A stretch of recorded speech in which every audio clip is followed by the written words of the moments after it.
Welcome to the COOP TANK. I'm your host, Steve Cooper, coming to you from Sweet Recording in beautiful Mount Laurel, New Jersey.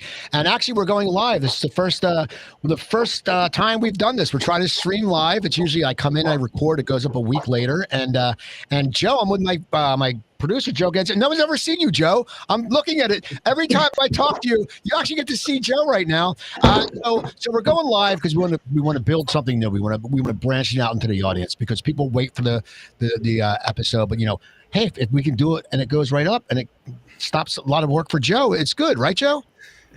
Well, I mean, it's not just about making my workflow more efficient, although it kind of does. It's just a bonus. The real reason, the real impetus for us doing this is that I think it's just the next level of the COOP Tank. It's just more fun when it's live. It's a lot more interactive for people that might be tuning in on Facebook, LinkedIn, or YouTube. All at the same time, by the way, we are streaming live to those platforms. So if you want to talk in the chat, if you want to engage, things like that, then you can do that. Coop and the guests may see your chat messages, and then we may have segments in the future where we can actually interact with you. So it's just a fun thing that we're trying here, and it's just a win-win for everybody. And Joe's a perfectionist. He likes to edit. I don't care about editing. I always tell him don't edit, but that's just my thing. But we have a great show today. But Joe, tell us a little about your project Contap, and then tell us a little about Sweet Recording. Oh yeah, thanks so much, Coop. So I'll start with Contap real quickly. Contap is a series of NFC devices, which is the smartphone tap technology that you might see when you make a payment with a card or with your phone. We have key fobs, we have wristbands, we have table stands with a lot more fun and exciting products on the way. Contap is really just the future of connection. And the word that we're starting to use to describe it is micro broadcasting, because you can really share whatever matters most in a tap, right? So a link, a social media, a podcast, a piece of media, whatever it is, you can share it quicker and easier than ever. So that's Contap. Now I can quickly talk a little bit about Sweet Recording, which is where I am right now. It's where Coop is, and it's how we can do all this fun stuff with podcasting and live streaming. We have a studio in Mount Laurel. We make it super easy for any brand or business to come in here and start something like a video or an audio content series, right? It could be a podcast, could be a YouTube, could be a live stream like this one. There's so much potential in that space these days, and we make it easier and more affordable, in my opinion, and more effective than just about anywhere else. So learn more by scanning the QR code or by connecting with me on LinkedIn or going to sweetrecording.com. And with that, Coop, I say, take it away, my friend. All right, we have a great show today. I have another female panel. As you know, I said a month ago my mother passed away. And if you don't know the story, my mom graduated University of Temple in 1952, Temple University in 1952, with her degree in marketing. And she's the only woman in her classes. And she went to work for Campbell Soup as a marketing exec, and then left to raise me. I'm the youngest, my brother and my sister. And then when my sister could watch me, she went back to work. So I've always had a certain, a little place in my heart for women business owners. And so this whole month I'm going to have, this is the second of, there's going to be 4 consecutive weeks of all female business panels. And I brought 2 people back that have been on before for today. And I brought a new person. I believe she's in New York. So we got a big shot New Yorker, but we have from Larepco IT, it's Kim Libby. How you doing, Kim? I'm good. How are you? I'm excited to be here as always. Love being in your space. So thank you for having me. Right. And from LiveWave, we have Christine Alkavich. How you doing, Christine? I'm doing well. Thanks for having me again, Steve. I appreciate it. And from On the Men Wellness, we have Lisa Snow. What's up, Lisa? Hi, excited to be here. All right. So, Kim, tell us a little about Larepco, what you guys do and what's your role with that company. Okay, sure. Well, Larepco provides a broad spectrum of IT infrastructure, cybersecurity, compliance, and other related services. We help all businesses. Our solutions are tailored to whatever vertical we're working in. We are based here in Morristown, New Jersey, but our service center that operates 24/7, 365 days a week is down in Texas. And my role here, I'm the money person. So I'm doing the sales, and I love sales, but I also wear the hat of a marketer as well. So I run the marketing also, but my passion is with the sales. Okay, and then Kim and Larepco are a proud sponsor of Cocktails with Cooper. Next, from LifeWave, we have Christine Alkavich. Tell us a little about LifeWave, Christine. Sure. LifeWave is a life technology company. They currently have patches that can elevate, activate, and regenerate your master cells to a healthier, younger state. You can actually repair, restore, regenerate anything that's ailing you. And the company is in this summer will be coming out with a water machine that will infuse light with water. So it will be like drinking phototherapy. And from the current uh, testing that they're doing, within 15 seconds, most people can feel a surge of energy in their body. So it should be really cool. Looking forward to that. All right. And then I'm located in Washington Township, New Jersey. from On the Men Wellness, we have Lisa Snow. Tell us about On the Men. I know you do a few things. On the Men Wellness is employee wellness programs on Zoom geared towards remote and hybrid teams. So we take all the content that you would expect in a traditional wellness program around nutrition, fitness, communicating better with their doctors, navigating the healthcare system, and so on, and reimagine that from the perspective of a remote worker who maybe hasn't really talked to their coworkers in 5 years, or maybe works at a company that used to be all in New York and is now in 20 states, or maybe has a merger where the company is struggling to integrate those two teams. So we want to give them that wellness education, get them physically moving, but also help them reconnect socially, feel like they still work with each other, still work at the company. So it's a really fun retention tool for leaders and could really reduce that isolation that a lot of remote folks are still feeling 5 years in. Okay. So it's funny. I like when I have the panelists. Everyone's so different and it's great. And I always love that, when you meet people, everyone has a different story and where they got to where they are now. So Christine, what was your path to LifeWave? Because I've known you for like 2 years, but you have a pretty interesting background. Yeah, I was a special education teacher for almost 32 years. And then I left my position to help caregive for my father-in-law who had cancer. And then I was with another company and I was doing a presentation for a lady out in Boise, Idaho. And that's how I learned about LifeWave, because that's what she did. So, but I was in Pampered Chef for 20 years. I did Juice Plus for 13 years, Melaleuca, and now LifeWave. So all right.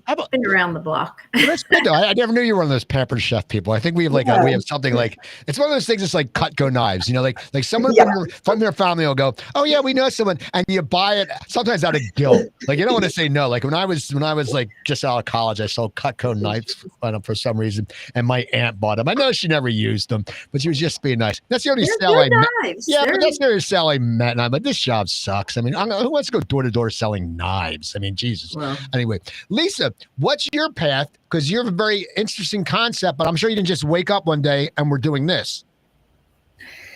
Back in the day, I was a Wall Streeter. I was not at a trading desk, nothing that glamorous. I had a tech job. I was a software QA person, and I love engineers. So I thought this will be fun. I get to work with the engineers. I can't build stuff, but I could break it. So love the people, still miss the people. Did not want to spend the rest of my life in a cubicle. So ended up going to school for personal training, starting On the Men Fitness, which is the personal training side of the business. And staff and I realized that for a lot of the folks that we saw on the one-on-one side, the real health challenge that they had wasn't really lack of knowledge about fitness or nutrition. It was really the 80-hour work week that they have. And we thought, we have so many strategies to help people cope and thrive, even though they're working those crazy hours. Why are we talking to people about this one person at a time when we could take this to the companies? So then you just started it. That's perfect. All right. How about you, Kim? What was your path to Larepco? Oh, by the way, real quick, I want to show this shirt off.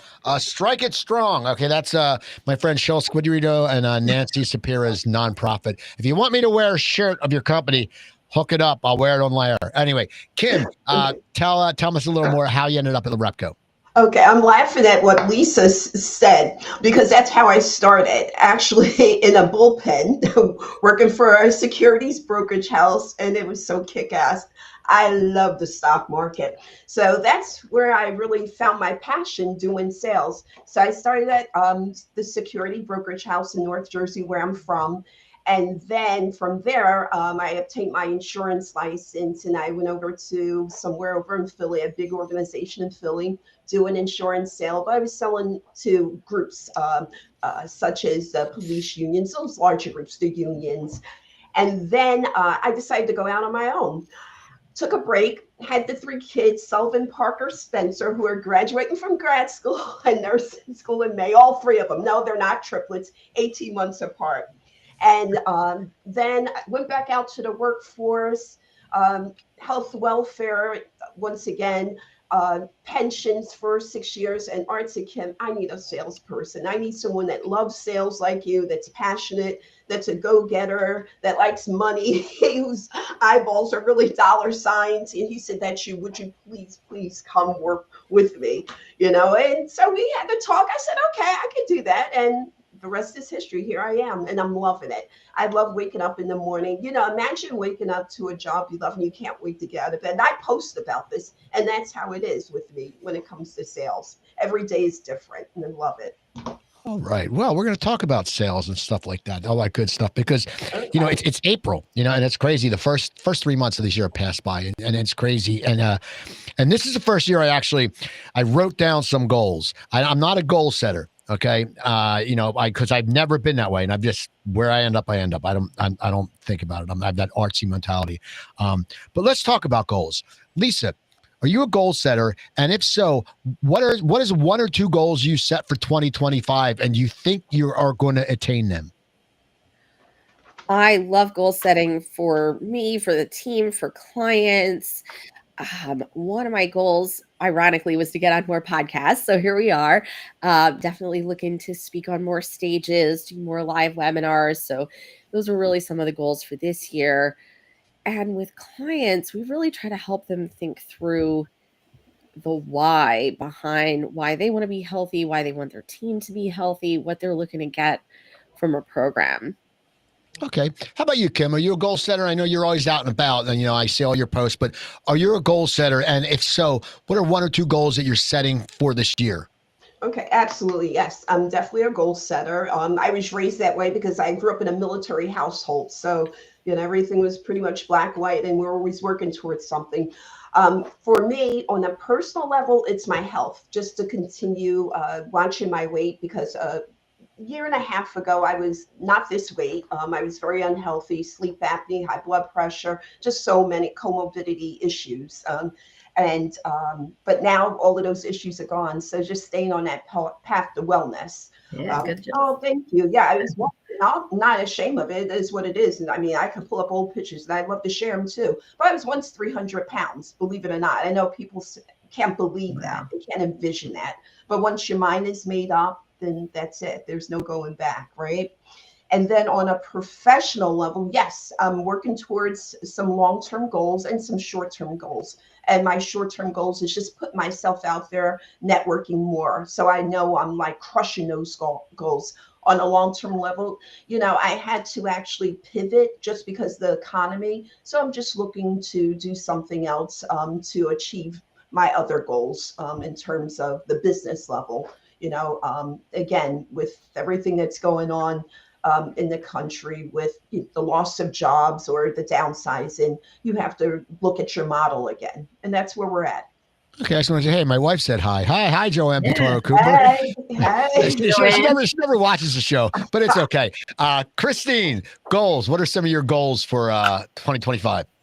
Well, continue to network because that's the way I get out and about is networking. Podcasts are another thing. I'm supposed to go on another one shortly. And just partner with more businesses. I want to help more people get well and just improve their health overall.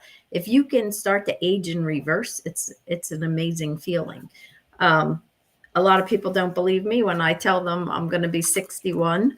And they're like, no, you're not. I thought you were in your 40s. And I'm like, I love you. But it built the patches build collagen in the skin, so that's a great thing.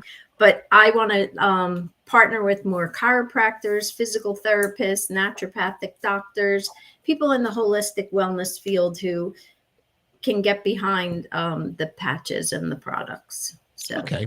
So we have goals and we're all setting them. And now I want to talk about, well, we're on social media and I see so many times on LinkedIn, people just tell you how great they are. They don't have a problem. Like I've never seen people just like say, oh yeah, hey, look, you know who I am? I'm wonderful. It's just anywhere else you would do that. People are like, shut up. But I'm going to give you all a chance to, as my mom would say, toot your own horn. So we're going to start with you, Christine. Tell me a quality that you want people to know you have because you're really glad you have that quality. What's a quality that you're proud and happy that you have and you want people to know so you can say, you don't have to post it like, hey, look at me, I'm the best, whatever. Give me a quality. Service is my thing. Like my whole life, I've just been about helping people. So I worked with special ed students, it was just something that I always wanted to do. And now my passion is helping people improve their health. So ask me question, I'm here to help no matter how I can do it.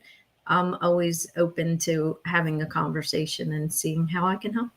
Okay. How about you, Lisa? What's a quality that you're glad you have? Like me, I'm glad I can make people laugh. And it's a good quality. And it's something that that's why I have a really good looking wife because I'm a bald cross-eyed guy. I wouldn't be getting her if I wasn't funny. Lisa, what's a quality you're glad you have?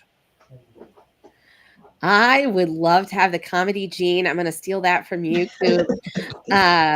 Resilience. It's really, anyone in the New York tri-state area has really been through a lot over the past 25 years and really having that resilience for ourselves, for the clients, for the company. Okay. How about you, Kim? What's a quality that you're happy that you have? My cheeriness. I'm grateful for everything. And it's funny because Art, my husband, he'll sometimes, I don't know, he's just going through things, whatever. And I'm always, look on the bright side of things. Look on this side. And then he'll just turn and pivot. And he's like, oh, yeah, you're right. And everything's okie dokie. But yeah, I think I live on another planet most of the time. And he tries to get me to live here with everyone else. I'm looking at everything with rose-colored glasses and ponies, my little pony. But now I'm just a cherry person. I'm incredibly grateful. I wake up and I think back to how I started out, which is in Jersey City in the projects. So I'm really grateful. I wake up to a life I love. So, after that, what else is left? Okay, so you're cheery. We know that. Yeah. I bet you are very cheery, and she always offers to buy a drink. It's always good. And I'm like, all right, no problem. So you're cheery. Now, saying that, let's flip it on the other side. What's something, Kim, that you need to improve on that like for me, I need to improve on time management or just not being a procrastinator. I mean, Joe was like, let's get this started. And so I came and we just did this. I would have been like, oh, yeah, we'll start it next week. But what's something that you need to improve on, Kim? Sure. Overextended myself. Sometimes I say yes too easily, too quickly to too many things. And I just need to sometimes just pause, and really think about things and look at my calendar while I'm saying yes to. That would help. But yeah, just overextended. Okay. How about you, Lisa? What's something you need to improve on?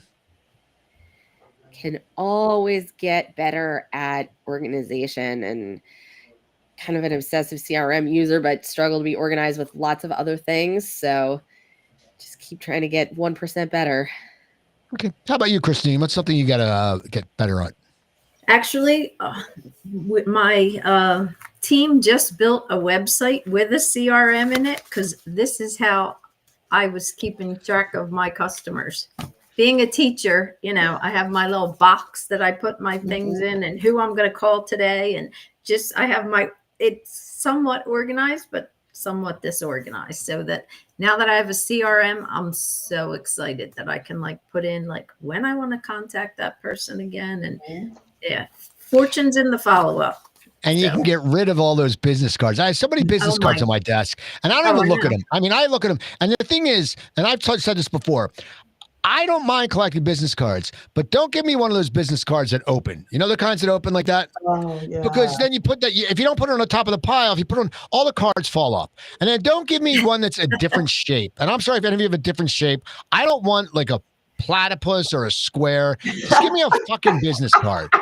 Because you sit there and you're like, "What is this? It doesn't like go." this. Yeah, they don't fit in. They don't fit in the pile, and you're like, that's why people need CRMs. I could never use a CRM. I tried at my old job, and I'm like, why? I'm like, half these people, you just put it in so your boss thinks you're doing something. You know, it's different when you work for yourself. You go, I'm going to put this in. So okay. So you're all happy people. This is good. We're all happy. We're cheery. We're getting on things. So you hit on it earlier, but we'll start with you, Lisa, and be honest. What is it that you love about your job? Because everyone says, I love my job, but they never really delve into it. But what is it when you break it down, when you sit there and think what you do? Like me, I love hearing your stories. I love hearing about people experiencing their experiences. That's what I love about this. But what do you love about your job, Lisa? Connecting people to each other. It is totally amazing when you watch somebody who's worked somewhere for a long time. Clients love them, but maybe other folks in their company don't even know what they do or don't even know that they're there. And that person finally gets some recognition. They finally start building connections with their coworkers, and they feel like they're part of something, not just like they're working alone in their attic. Okay, that's good. So you connect. So how about you, Christine? What do you love about what you're doing now? Because I know the teaching's it's a completely different world. So what do you love about what you're doing now? I just love when I'm able to help people and it's like a life-changing moment. Like, for example, I worked with this woman who had sarcoidosis of the lungs and she had lesions on her lungs. And in 8 weeks, she was going to go for another scan and it was going to be chemo if they grew, and so I was like, just try the patches. Like we have different people with testimonials, and there were a couple people that said their lesions started to shrink and go away. But in 7 weeks, all of her lesions disappeared. So I was like, she called me. She's like, I can't thank you enough. And I'm like, oh my God, I didn't even know that could happen that quickly. But it's life changing for someone. So when you can touch somebody, like when your product works that way, it's just such a great feeling, or when people have extreme back pain and they can put a couple patches on and they feel wonderful. And it can be life changing for people because you can't do your best work if you are in pain all the time. So, Okay. That's really good. That's good Yeah, stuff. it And, is. Kim, how about you? I mean, I know you love sales. I know you love people, but what is it when you break it down that you really love about your job? When I finally can meet the person in person, because a lot of times it's back and forth with emails and then it's the phone, it's the multiple touches, and they finally agree to a meeting, going in and providing them with a solution to the problem. And it's not just the sale, because we're a white glove service. We offer white glove. When I say white glove, most of our clients we've had for like 10 years plus or 7 years plus to be on the safer side. So I love the fact that we can provide them with a solution, but again, we're part of their family. And what I enjoy most, I think for me, from a sales perspective, is the ability to close a sale. I like finding the person, find the business that needs a solution. I love developing that relationship and I love the close, but even after the close, just the ongoing relationship. Okay. So, I'm one of these people that thinks you have to learn every day. That's why, like, when I had the original version of COOP Tank before, as Joe called it, COOP Tank 2.3 or whatever now, I was interviewing, local celebrities and business people. But I do that on Cooper Talk. People go to coopertalk.net. Great episode posting today. Stan Lynch, original drummer from Tom Petty and the Heartbreakers. I just interviewed him the other day. Check that out. But I was interviewing people like that. So I changed to this format because I wanted to learn and grow as a host. Okay. And I feel you learn every day. Like I learned that if you roast a radish, it has a completely different flavor than a raw radish, but it's really good. So you learn all the time. So what is something, Christine, that you have learned in the last year that is valuable? It can be professional. It could be personal. But what is something that you sit there and go, I'm really glad I learned that? I've I read Hal Elrod's book, The Miracle Morning, and that is something that they have. It's called a Savers routine, and I'm sorry, silence is the first S, which can be prayer, meditation, mindful breathing, whatever.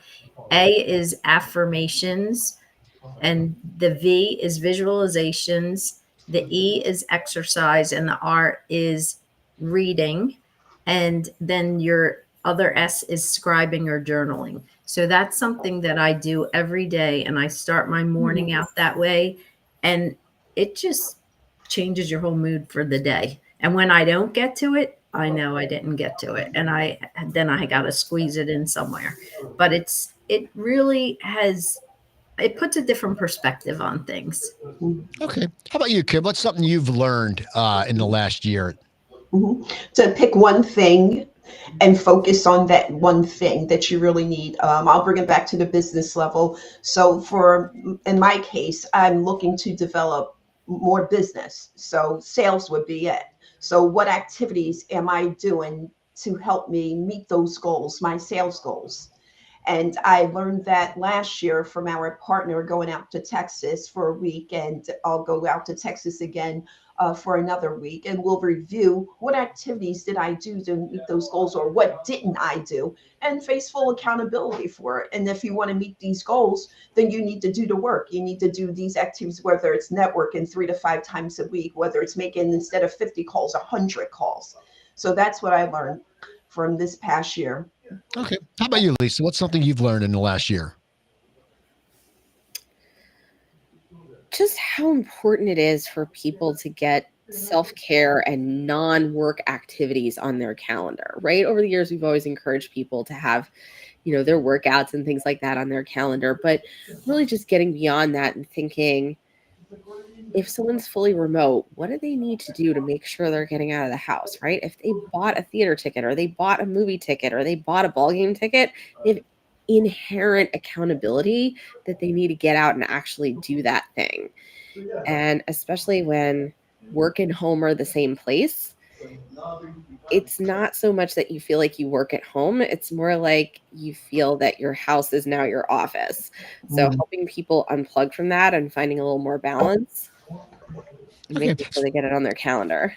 It is important. Again, I actually went to a movie a few weeks ago. My wife was doing training for Make-A-Wish, volunteering, and I went to the Led Zeppelin documentary, and it was really good. But it was weird. I was only one of 3 people in the movie theater, and it was an 11 o'clock or 11:30 movie, and some people were drinking coffee. I'm like, who goes to a movie and drinks coffee? It's so random. I'm like, get out of the house. But if you go to a coffee shop, don't go to a movie and drink coffee. Anyway, it's my little. I'm ranting today. I think it's because we're live, Joe. I think that's what it is, because I'm live. I'm getting ranting, but Joe's out in the other room. But it's so funny. I'm so glad people got to see Joe, because just so you know, if you've watched the show, I always look this way. Joe's not in here. I always look like he's there because it's this thing. But now actually Joe is down there, and I didn't look there this time. So anyway, I said earlier about my mom, and I said about females and the business world. And I think sometimes it is.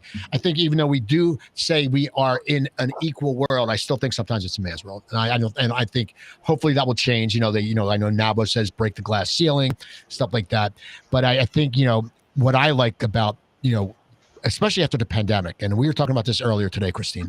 After the pandemic, I think when we went through all these the Zoom meetings, and Lisa, because you work with Zoom meetings, but I think there was a lot of bonding. People bonded. Like when you go to a networking event, you always don't get to talk to someone, but all of a sudden you're getting in breakout rooms and you're meeting other businesswomen, because when you go to like a chamber of commerce, it's like 40 people. You don't see all these people, but then you're like, holy shit, look how many businesswomen there are. So after the pandemic, we have had so many women network. And I know you're in New York, Lisa, but here we have NABO. We have, Maria Grande had an event. Melissa Beach does an event. Joe Colantonio, Kelly Warnersbach does a lot of events. So why do you think in your eyes, because you're women, and you've experienced it, because I've met you all through networking. I met you online, Lisa. I met you all out and about.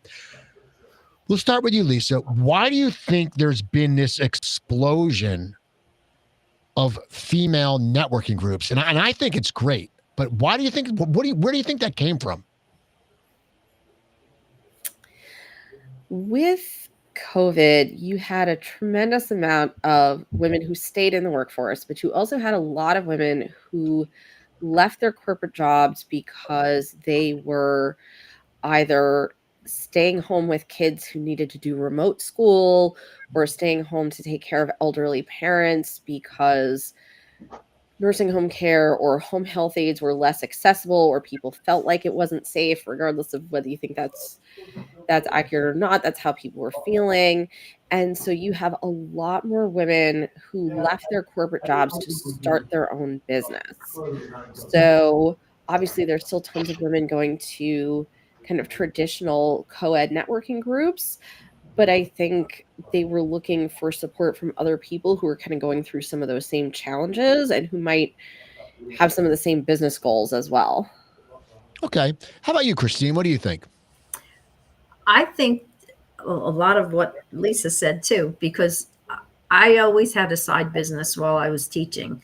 And when I left the teaching world, it was in the middle of COVID because my father-in-law was so sick.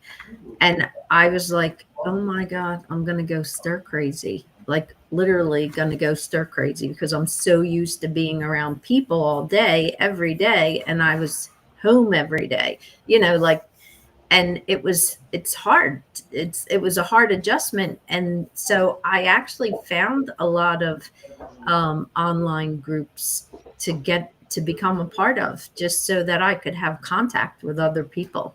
So I think that, and a lot of women will support each other in these groups. Like we recommend each other's businesses to our friends. And, like the more people, the more businesses you can recommend because you have people from all different industries in these groups. So I really think it's helped me grow my business. And we've helped others grow theirs too.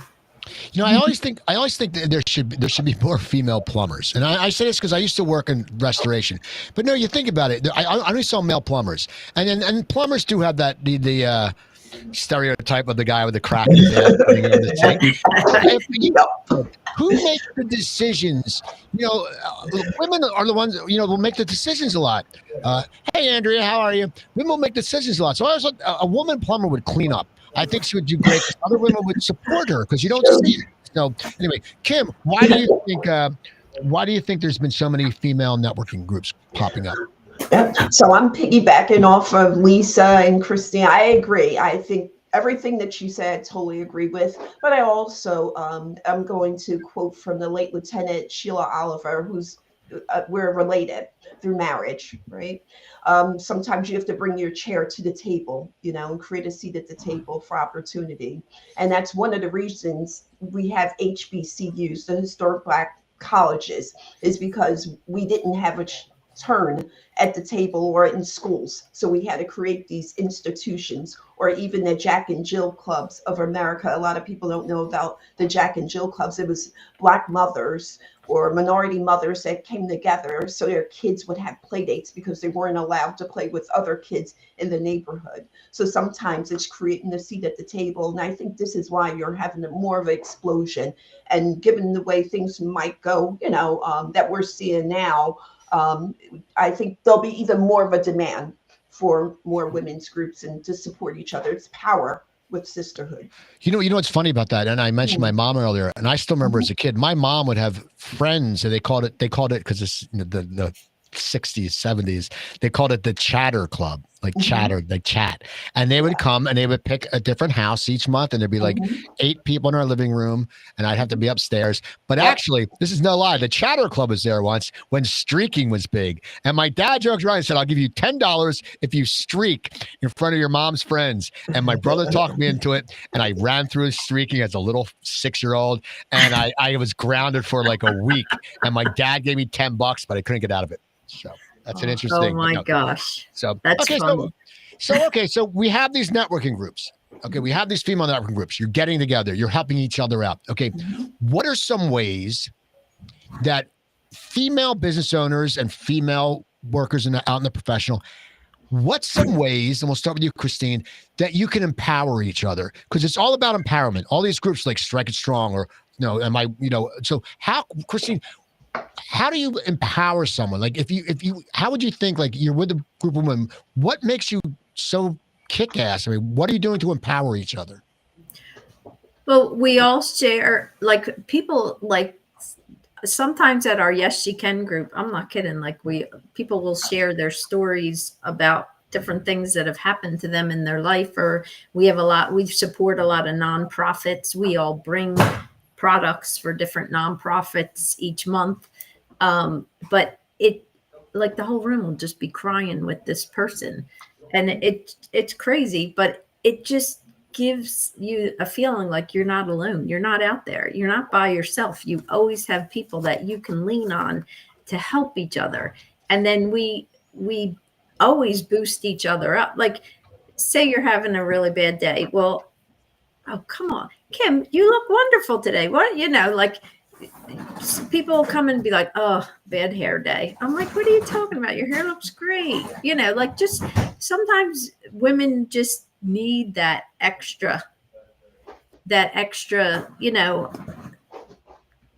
don't know if you want to say it's not necessarily they're not asking for a compliment, but you just feel like they need a little pick me up. So we rise by lifting others. That's my phrase that I go by all the time. Okay. How about you, Lisa? What do you think it is? How do you empower, especially because what you do also, because you're into wellness, that's something that you deal with, when you meet these people who are in Zoom. I mean, how do women empower each other? What would you say? Part of it is being real about your journey. And I think that skills are learned. And there's this big stereotype that people are a natural networker or a natural salesperson or a natural speaker. And that's just nonsense. Like everyone, male or female, has learned those things along the way. And so if I'm giving a talk and people are like, wow, you're a natural as a speaker, I'm like, well, I'm glad you enjoyed the talk, but you should have seen me 5 years ago. You should have seen me 10 years ago. You should have seen me 20 years ago. Right. And big shout out to Stacey Mandeville, the Mandeville Method, right? Invested a lot in public speaking coaching and just encouraging people to get coaching for themselves, whether they need an executive coach or whether they need a public speaking coach, right? And another thing is just encouraging people to ask for help. I think as owners, people really feel like they need to DIY, and that's really not a successful strategy, right? So maybe you need some help on the financial side. Maybe you need a fractional CFO. Maybe you need a fractional COO, right? Just to encourage people to invest in those things and invest in themselves. Okay. How about you, Kim? What do you think is? What do you think? How do you empower? And it's such, and as I said, it's a word like you said. A lot of these women's groups have strength in their names, which is awesome because it's a group, man. Don't fuck with these groups. I'll be honest. Like, they'll kick some ass. But Kim, how do you think you empower someone? Okay. So most recently, I'll give two shout outs to two of my favorites, and it's Stacy Linderman and it's Michelle Roshkoff. So we decided to band together. And what we've done is now we check in with one another. So we'll meet on a regular basis. We hold each other accountable. We send a text throughout the day or a couple of texts, emails, pictures like, girl, you got this, keep going. They'll shout out, oh, I had a meeting last night. And I was like, oh, I know, it was kick ass. Go ahead, girlfriend. So we just empower each other just through that. I don't know what else to say besides, it's just girl power. We just bond. It doesn't matter what nationality, what your background is. They offer insight, just encouragement, and just know that other women have your back regardless, whether you're a mom or you're not a mom. They just know. Okay. Mm-hmm. So we're all empowering each other. Yeah. We have all these groups of women. Yeah.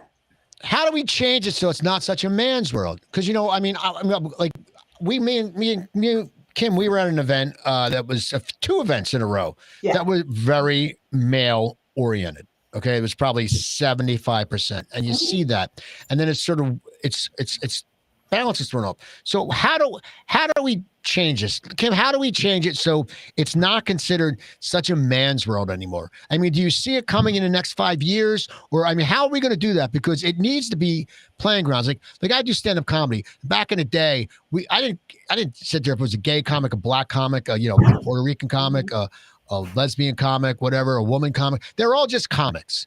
So how do you think that's in the foreseeable future that the stigma and I hate to say it, but it can be a stigma being a woman's business owner. Do you see that changing at all? And if so, how do we get there? Well, Steve, I started out that way. Again, I worked in a brokerage house. It was 90% male, and then there was a few female. So I've always worked in even tech, as much as tech is mainstream, but it's still male dominated. And my question is this: why do we need to change it? Really, why do we need to change it? We've created our own lane. I love walking in my femininity. I'm going to be honest with you. It may not sound popular to some, but I love being a woman. I like putting on my heels and my makeup and everything and going into, I don't care if it's all male or predominantly male, because I can hold my own ground. So that means nothing to me. And I don't feel like I need to change the room. Maybe they need to change themselves and find out why, it's mostly male in their space. But I don't feel the need to change that. At least that's just how I feel, Okay. Mhm. How about you, Lisa? What I would love to see over the next decade or so is more access to capital for women, more access to investors, more access to loans. We've already seen so much progress in the past few decades. But I would love to see even more of that. I would love to see more financial education for women.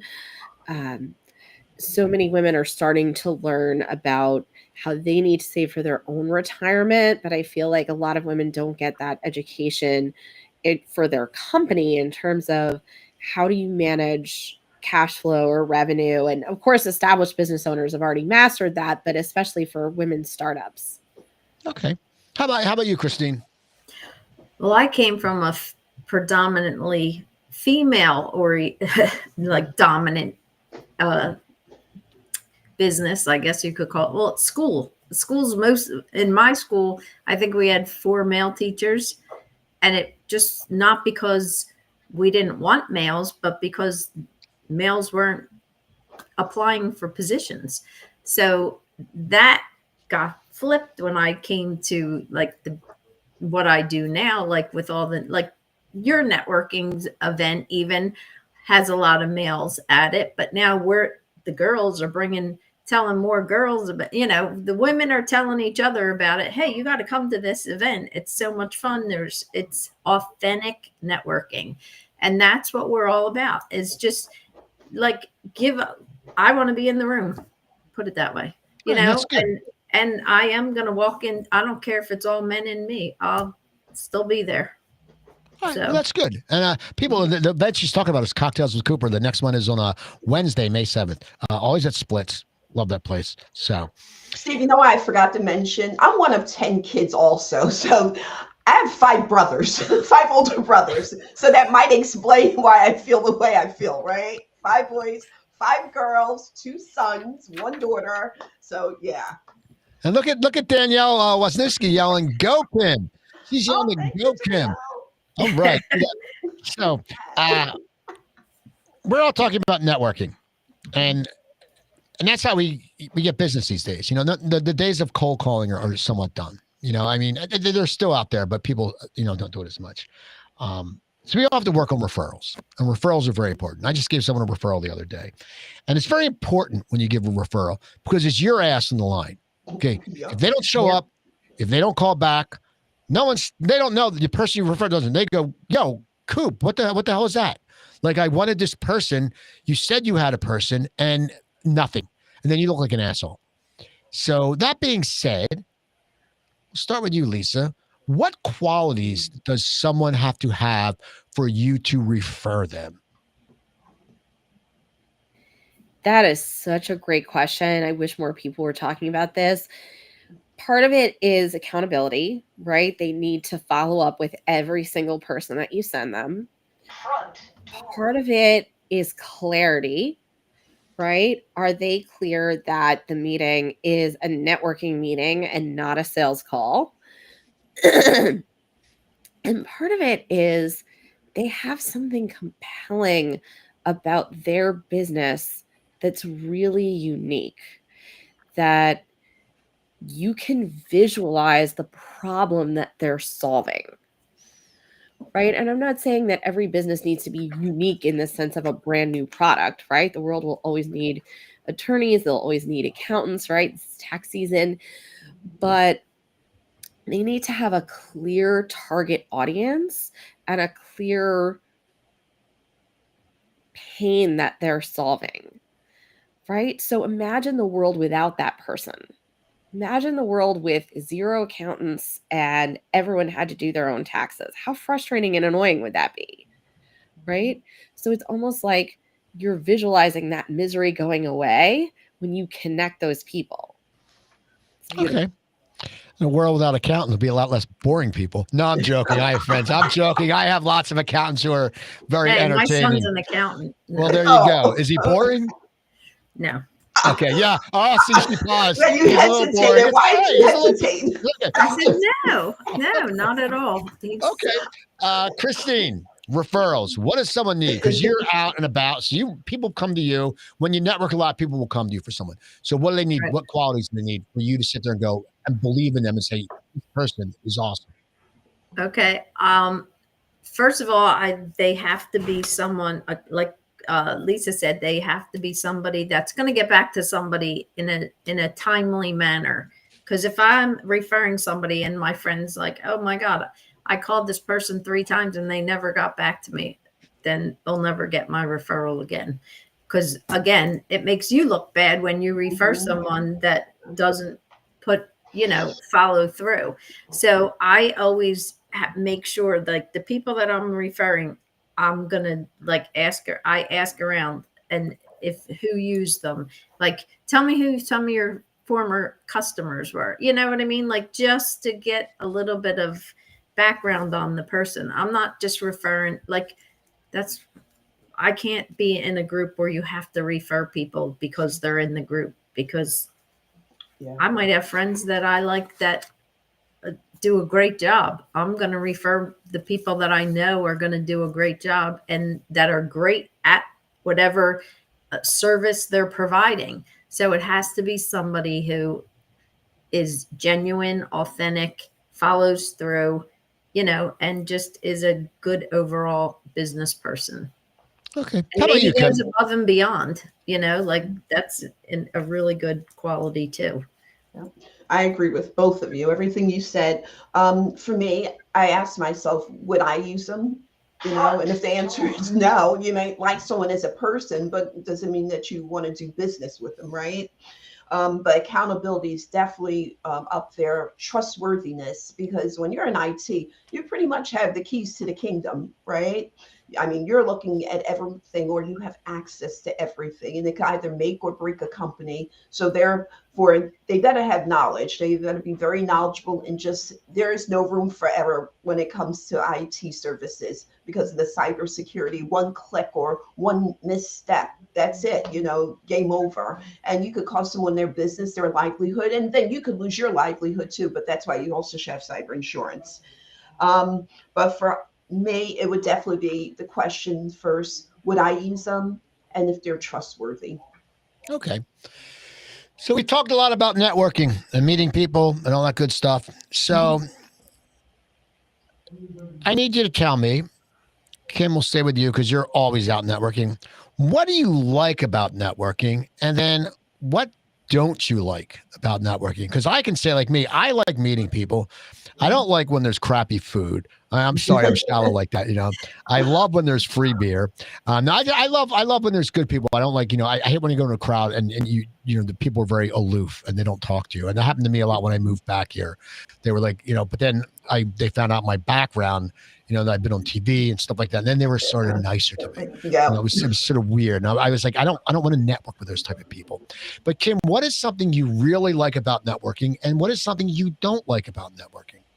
I do. I'm not even going to pretend. I do. I like the network. I'm out 3-4 times a week. And what I like about it is just going to different network events and having those experiences I've never had before, whether it's yours, your event, Steve, or Chris Giddings' events.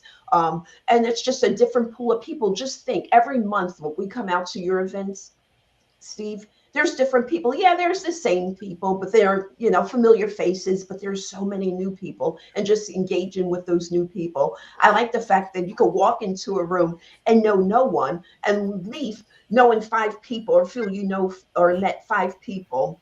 What I don't like is when I'm not feeling well and I committed to a networking event, and I don't want to back out and say no, but if you're sick at the same time. But I don't like missing networking events. Okay. How about you, Lisa? What do you like about networking, and what do you not like about networking? To me, the best part of networking is, one, you get to hear people's stories, and two, you build the imaginary spider web in your brain. I know that sounds like a weird visual, but stay with me for a second. As you meet people, you don't just realize the people that need you. You realize, wait a minute, Kim is in IT. Here's two other people that need IT help. And then you build from just, it feels really good to help Kim, to, now that I've learned what professions an IT person might want to meet, then I can think, ooh, when I meet my next IT person, maybe they also want to meet that cyber insurance broker or whatever the connection is, right? So it's an iterative process where you get better every round. And it's also a learning process where you build the conceptual framework in your mind of how different businesses or different industries are connected.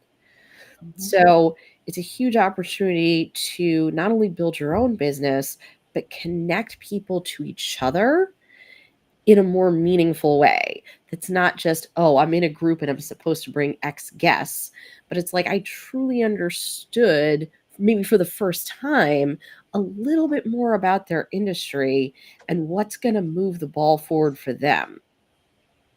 And what do you not like? I would say the piece I like the least about networking is just that so many events are so alcohol focused. And it's great if people are having fun, but especially as we're starting to get more women in events and more different age groups of people at events, a lot of folks don't want to go to an alcohol focused event and then just come home wasted to their toddler and things like that. So I feel like that's not as inclusive. Okay. That's good enough. And Splits Bar and Grill, they just posted Diana, the bartender, makes some amazing mocktails. They just posted they're really pushing the mocktails, so it's good. Exactly. Christine, what do you like? What do you dislike? I just love being out there, out and about, and getting to know people, building relationships with people. And like Lisa and Kim both said, it's about building the relationships with the people that you do see over and over, but then building new relationships with newer people. And I especially like helping like younger kids who, they come in and they're like really timid, and they and if they're standing by or anyone that's standing by themselves, I'll always go over to, because it's kind of like when I used to teach. I'd be like, when we had a new kid coming into the room, I would set two kids up to be their buddies till they got acclimated to the building and, the school and the classroom and whatever. Sit with them at lunchtime, make sure they play with, So it's kind of the same thing. Like, just take somebody under your wing and mentor them a little bit as far as networking goes. But you develop really great relationships with people. And like they both said, Kim and Lisa said, you can then like build your web and build, like, who can I send to Lisa? Who can I send to Kim? Like, who do I know that needs this? Who do I know that needs that? So the thing I don't like about it is sometimes I do like 3 in one day, but Yeah. but I do love getting out of the house. Otherwise, I'm sitting here and I'm working here in my house, and that's just not my personality. My mean, wife. What my wife loves about networking is it gets me out of the house and she has the place to herself. I'm not going to bother her during Survivor. I'm not going to bother her during Law, well, we watch Law and Order together, but she's glad. She's like, okay, she gets to have free time. So anyway, we're about to wrap up the first episode of Cooper Talk Live. I always ask the final question at the end. As you mentioned mentoring, and a lot of us, we meet people, we want to help younger people, but let's say you're talking to someone. They can be younger, they can be Kim, your kids are getting out of grad school. They can be kids. They can be someone getting out of plumbing academy. They can be anyone that you run in, and they look at you as in that role as somewhat of a leader, not only a peer, someone who can mentor them. Okay, and they want to start out and get out in life, and they want advice. They want to know what am I going to do? What should I do to really kickstart? And it could be in any kind of career. Kim, what advice do you give someone? What advice would you give to someone about what they should do to get things going and just trying to be successful? Sure. Be true to yourself. Find your passion. Find your lane. Network. I would just say network, because the more you get out there, the more you put yourself out there, you're going to learn from other people and their experiences. And I think that would be it for me. Okay. Network. How about you, Christine? I just say we meet at a networking event. I would just tell them, like some of them are afraid to go up to people. I'm like, no, just walk up to people and be like, hi, I'm Christine. Nice to meet you. How's your day going? And just start some small talk, and then you can get into, so what do what company are you with? What do you do? And then they can, share their own information. I said, but a lot of people, even me, when I was doing my other businesses, I didn't have to network. I would get 3 Pampered Chef shows from a Pampered Chef show, and then I would get 3 more the next one. So I never went out networking. So like this business that I'm in now, LifeWave, is totally different than anything else I've done, where I do need to network. So for me at the beginning, I was like, oh, okay. I'm not afraid to talk to people. I mean, I was a teacher for all those years. I talk all day, but it's different when you enter the business world. Like I'll be on a Zoom and somebody's telling me they're a fractional CFO, and I'm like, okay, I got to Google that. I have no idea what that is. So you have to learn the terminology too. So that's just something that can be helpful if you know the terms, and or I'll ask people, I'm like, I really don't know what that is, so can you tell me what your job consists of? So that you educate yourself, and professional development, I think, is huge. Okay. How about you, Lisa? Really understand the biggest challenge that your clients have, and make sure that gets woven into everything you do. It's part of your elevator pitch. You should be consistently posting on LinkedIn. The things that you post should be related to that challenge that your clients have. The questions you're asking on your sales calls, the content in your website, it's all part of making your audience feel heard. Because when they know that you actually care about them and you know what they're going through and that you can help, that's when they're going to really remember you. Okay. Well, this has been great. See that? We're getting this second. This is a second of 4 all female panels. And who knows if it's going good? I might just keep it going all females. I know, hey, you know what? I get to ask different questions. But Kim, how can people get in touch with you? Our website, or 856-206-5597, or LinkedIn is really the best place. I live in LinkedIn. Okay. How about you, Christine? LinkedIn. I'm on LinkedIn. I'm on Facebook. I probably do more posting on Facebook than I do LinkedIn. But if they want to check out LifeWave, my website is lifewave.com/Chris Alcavage. Happy to have a chat with anyone. Look at Joe. Joe putting this shit up there. It's awesome. I know, There you go. Lisa, how can people get in touch with you? I spend a lot of time on LinkedIn, so find me there. And most importantly, come visit us at onthemenwellness.com. So people, please go check these wonderful business people out if you need their their services. Go to YouTube. Look at the past episodes of the Coop Tank. We got a bunch of great informative episodes, or you can always go check that out. Also, you can go to my other website, coopertalk.net. That's there's 1,038 episodes there. Some great artists. This coming Wednesday, April 9th, I will be at Soundplex for Comedy Corks and Connections. I'm hosting with my friend Buddy Fitzpatrick, who's used to open for Joan Rivers and open for Joy Behar, and he's been on The Sopranos, and he's just so funny. And on April 26th, I'll be down there at Tony Roney's, used to be Pizzeria Uno, down on Maple Shade on 73, 8:00 show, I believe. I'll be doing a nice 35-minute set. And don't forget, Joe, what do you got there? Tell me a little about Contap. How can they find Contap? Hey, Coop. Yeah. So let me bring it up for you real quick here on the old restream. So yeah, Contap is just the easiest way to connect, right? We have things like this. We got these little key fobs, right? I have one right here. All you got to do is tap your smartphone on this key fob or on a table stand or wristband. Plenty more exciting products on the way, but the idea is that you can quickly create a profile and you can share what matters most, and you can redirect it so that it goes to any one of your links, social media, podcast, website, whatever it is. It's much easier, much more quick than a business card and even a QR code, despite the fact that I have one on the screen. It's just faster than every other way of connection. So that's a little bit about it. And can I ask a favor? Can you put up my email? Can you put up the cooptank@yahoo.com on the bottom? I want to feel important. Of course I can, Coop. Yeah, I just need you to buy me a little bit of time here as I do that. Don't worry about it. It's all good. We'll do it next week. People, you can reach me at the cooptank@yahoo.com. You can reach Joe at hello@sweet, SUIT recording.com. I hope you enjoyed. There it is. All right. I hope you enjoyed our first time of the Coop Tank Live.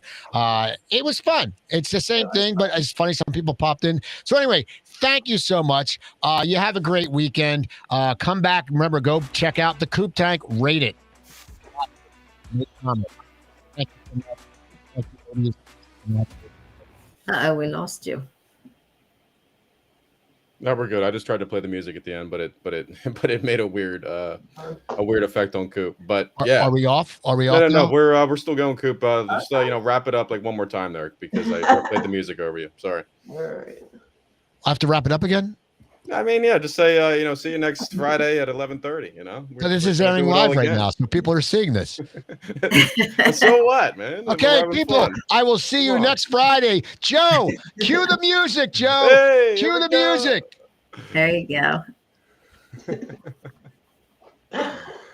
Oh, man, that's funny.